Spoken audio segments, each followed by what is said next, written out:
Hello అండి, అందరూ ఎలా ఉన్నారు? బాగున్నారా? సో ఈరోజు మేమైతే ఒక టెంపుల్కి వెళ్తున్నాం అండి. అది ఆచంట మండలంలో పెదమల్లం అనే ఊరి దగ్గర ఉన్నది. శ్రీ మాచన్నమ్మ తల్లి గుడి అనమాట. చాలా సత్యమైన అమ్మవారండి. సో ఇక్కడ మనకి ఏంటంటే మనం కోరికలు కోరుకున్న తర్వాత నెరవేరినందుకు అమ్మవారికి మేకలను కానివ్వండి, లేదంటే కోళ్ళని కానివ్వండి, పొట్టేళ్ళు కానివ్వండి వేటని వేసుకుంటారండి. వేసుకుని అక్కడే మనం వండుకున్నది తినొచ్చు, లేదా ఇంటికన్నా తీసి తెచ్చేసుకోవచ్చు. ఈ అమ్మవారి గుడి అయితే నిజంగా చాలా సత్యమైనది.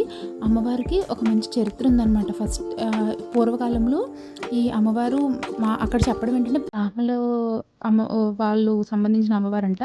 బ్రాహ్మణులు అమ్మాయి అంట ఆవిడ. సో ఆవిడని ఒక అబ్బాయికి మ్యారేజ్ చేశారు. చేసిన తర్వాత ఏమైందంటే అతను గురువుగారితో కలిపి కాశీకి వెళ్ళారంటండి.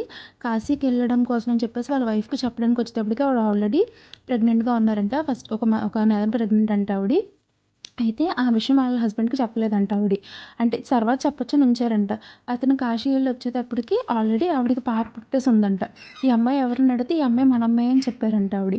సో అతను వాళ్ళ హస్బెండ్ ఏంటంటే నీకు అది అలా అది అది ఆవిడని కొంచెం సస్పెక్ట్ చేసి ఆవిడ మీద అనుమానం పడ్డారంటండి. సో దానికి బాధపడి ఆవిడ వాళ్ళ అమ్మగారి ఇంటి దగ్గర తీసుకెళ్ళి వదిలేద్దామని చెప్పి అనుకున్నారంట. అప్పుడు వాళ్ళ హస్బెండ్ అలా తీసుకెళ్ళి వదిలేస్తుంటే కరెక్ట్గా ఇప్పుడు ఎక్కడైతే అమ్మవారు ఉన్నారో ఏరియాకి వచ్చేటప్పటికి ఆవిడ బాధపడి భూమిలో కలిసిపోతానని చెప్పేసి దేవుడు దండం పెట్టుకుంటే ఆవిడ భూమిలో కలిసిపోయారంటండి. అలాగే తల్లి బిడ్డ ఎలాగైతే భూమిలో కలిసిపోయారో అలాగే ఉండిపోయారు వాళ్ళిద్దరూని. అందుకని చెప్పేసి ఒకవేళ గ్రామస్తులు ఆవిడని అక్కడి నుండి తీసుకెళ్ళి వేరే గుళ్ళో పెడదామని అనుకున్నారంట.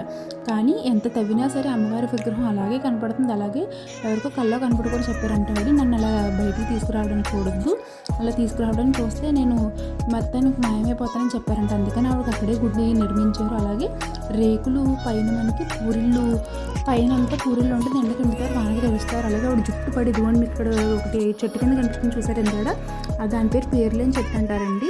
ఆవిడ జుట్టు పడంట అలాగా మొలిచిందంటండి చెట్టు. ఇదిగోండి ఇదంతా గోదావరి గట్టి, అమ్మవారు గోదావరి గట్టి దగ్గర ఉంటారు. ఎందాడు మీరు కొన్ని ప్లేసెస్ చూసారా ఎదుర జనమది ఉన్నారు. అదేంటంటే ఇక్కడ తీసుకొచ్చిన అమ్మవారికి తీసుకొచ్చినవి ఉంటాయి కదా, కోళ్ళు కానివ్వండి, మేకలు కానివ్వండి, వాటన్నిటిని అక్కడ కొట్టేసి క్లీన్ చేసి ఇస్తారనమాట. ఇంకా మన వంట సామాన్లు కూడా రెంట్కి ఇస్తారు అక్కడ. ఇవి బోట్స్ అవన్నీ ఉన్నాయన్నమాట. చూడడానికి భలే ఉంది ప్లేస్. మనకి ఫోటోషూట్స్ కూడా చాలా బాగుంటుంది. ఎదురు కనిపిస్తుంది చూసారు ఇసుక దెబ్బ కింద, అది వేరే ఊరు. ఇక్కడ నుండి అంటే బోట్ దాటి వెళ్ళొచ్చు, లేదంటే వంతెన ఉంటుంది కదా, వంతెన దాటి కూడా వెళ్ళొచ్చు అనమాట. ఎందుకంటే పక్కన ఎన్ని బోట్స్ ఉన్నాయో చూడడానికి చాలా బాగుంది ఏరియా అయితే. ఒక ఆంటీ ఆ బోట్ ఎక్క సెట్ అయిపోయి వెళ్ళిపోతున్నారు. మేము వెళ్దామని అనుకున్నాం కానీ మాకు ధైర్యం సరిపోలేదు. ఈసారి వెళ్ళినప్పుడు కంపల్సరీగా ట్రై చేయాలి. మీరు కూడా ఎప్పుడు ఈ ఆలయానికి వచ్చి ఉంటే కంపల్సరీగా కమెంట్ చేయండి. ఒకవేళ దగ్గరలో ఉంటే కనుక వెళ్ళండి. పాలకొల్లు నుండి మనకి గంటన్నర పడుతుందండి. చాలా బాగుంటుంది టెంపుల్ అయితే. చాలా సత్యమైన అమ్మవారు. Thank you.